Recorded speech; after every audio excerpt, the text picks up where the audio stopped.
what the mainstream media and everyone tells you, and it's like a program. You buy the big screen televisions and you watch the sports and you do all these different things, and you never take a step back to look and see what's actually happening in the background, because we're so entertained with all the entertainment and the American Idol and all the different shows out there that people usually don't take a step back and just look at life a little bit differently.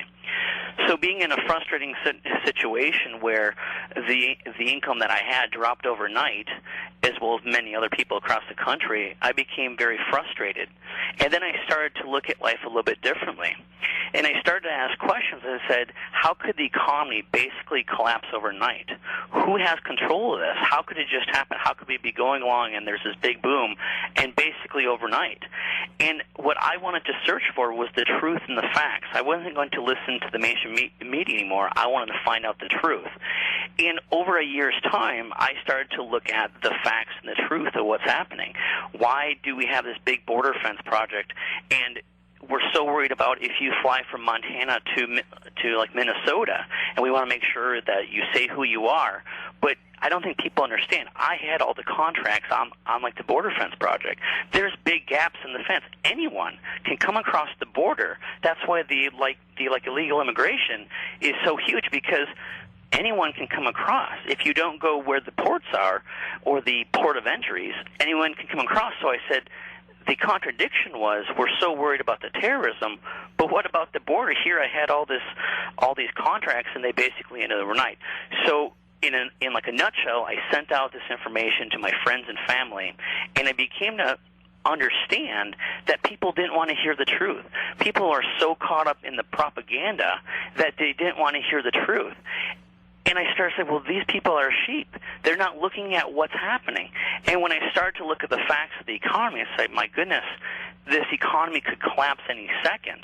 And we're teetering on the edge or the brink of a collapse of society.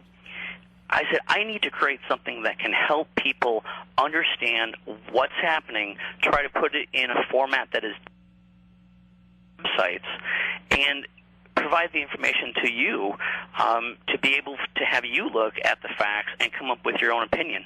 And that's how it started. Yeah, it's interesting.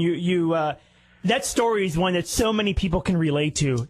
Brian, that they've now, and I think it's going to. So many more people will relate to it in the coming months and in the next year as the economy we continue to see things just unravel in our economy. But here's some of the things that I find interesting with reference to the border. You mentioned the border. You worked on the border. Here we are fighting all these wars, all over the country, especially Iraq. Weapons of mass destruction. They never even attacked us. They ended up having no weapons of mass destruction. We're supposedly fighting terrorism in these countries, but we have a border that's wide open. I mean, why? It's like that's a legitimate question. Why don't we secure our country first? Right, and I mean, I am proof of that. I mean, if anyone has any questions, I've been to the border, I've been to all the different areas. I'm the one that dealt with the contractors that had these contracts to provide the material to build the fence and to maintain the fence. And yes, there's small little projects that are going on, but for 2 years, there's been absolutely nothing. Absolutely nothing. So you tell me that we're attacked in 2001.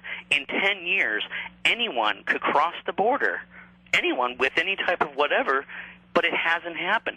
So why are we so worried of who we are when we get on a plane, that to make sure your driver's license actually matches your ticket? If not, you're in big trouble. Those are all questions that I ask, but this all boils down to the economy. And Gerald brought up some very good points, and a lot of economists do, but I don't think we really look at the facts, because people keep saying, well, this is what we need to, or this is what we need to do. We need to have a green economy. We need to have a new type of energy, a free energy. And the question that I bring up to people is, that's great. However, who's going to make our product? Are we going to build factories and build those products right here? The answer is no, because the multinational corporations who run our government, they will produce it overseas because they're responsible to shareholders in the stock market for their stock to make sure it continues to go up. So we keep saying, well, $50 billion of stimulus gets put back into the economy. Well, are we building factories to produce jobs? No. We're providing construction projects and other types of projects that are just a limited time.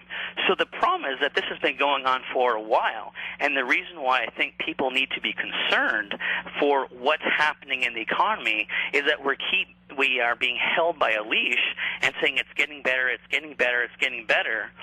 But how can you have a recovery without jobs? Until you start to have jobs that are factories and factories start to open again, the real difference between this collapse and the Great Depression is the way we got out of the Great Depression is that we produced things. We had an economy where we produced products. We don't of course we produce some products, but not the level that we need to get the unemployment numbers to where they are. We're just basically throwing money at something that will never change. So, it's really a catch-22. So for people who aren't prepared and aren't looking at what the truth and the facts are, they're going along with their entertainment when basically the USSR ended overnight. It wasn't just big, long breakup. It was overnight. The wall came down. Those things can happen, and I think people are very unprepared. And OutliveSheep, the website, helps you open your mind to the different events that have happened in the past, from the terrorist events to, just like the swine flu. It's so much manipulation, even the stock market. We have mass unemployment, mass poverty, and the stock market's going up, so everyone thinks it's better. And it's just crazy to me. Yeah, so we're talking to Brian Erke, for the creator of OutlivesHeep.com. I read a story last week. One of the guys from Euro Pacific Capital, that's Peter Schiff's group, who's a great free market promoter of the free markets and economic liberty, was talking about how the Fed now is getting involved in basically buying, perhaps even buying commercial real estate, manipulating the stock market. And that's another thing with the economy. You look at the amount of debt, you look at the fact that jobs are not being created here. We're not competitive with the rest of the world. The steps are not being taken. And, there's a lot of people have different reasons as to why that's the case. Some say that this is being done on purpose, that there's elites that run the country that are pushing us towards the collapse. Others say that it's just greed and that they're just looking out for themselves. And, it's I think it's a combination of the two, because you can't look at this economy and say, it's a summer of recovery. That's just absurd. When the reality is that we're hemorrhaging jobs, it's not getting any better, and so I think that's what's interesting for a website like yours, Brian, is to be able to provide with people that, and also to provide people the tools for survival, to prepare. I saw a story the other day: 7% of Americans are prepared for either an earthquake or a hurricane. Let alone an economic collapse or a collapse in society. Right. Let's talk about, survival, because one of the things you mentioned here, which is kind of interesting, this is the same kind of experience I've had, is that a few years ago, things that used to be seen as conspiracy theories or frivolous, now you've kind of realized, well, wait a minute, that's not frivolous at all. And that's been the same experience for me. So what's your thoughts on that and survival, and just questions on just getting prepared? Right. The conspiracy theorists, people make fun of you. Really, I have a normal job like everyone else. This is something that I've created and that I deal with in the morning, night, afternoon. But I'm just like everyone else, and we want to look at the truth. And everyone, because we're so programmed to think that everything is real out there, that no one would ever do any harm to us. So the conspiracy theories, if the truth or the facts happen over and over and over, you have to start to look at the conspiracy theories differently and say, well, maybe they're not totally conspiracies. Maybe they're fact, but they're trying to hide the information. And I think what I encourage everyone to do across the world is to investigate and research their own ideas, their own facts, and listen to other people, and not necessarily take their opinions to say this is the absolute truth, but when you listen to many people, and many people that are credible start talking about things, you can start to get a better, I guess, like analysis of what's really happening, and it deals with preparation.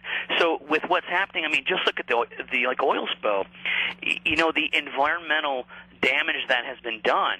But I think we need to look more, in some of the movies that I make out there, I put movies together that have great information with, like right now it's on the spills, of course, but these spills are happening everywhere. Look at the pipeline break. Look at the Michigan, the Illinois, the Utah, the Texas, the pipeline rig explosions. There's something going on in the world, and we can all be concerned about the economy and say the collapse of the economy is going to happen.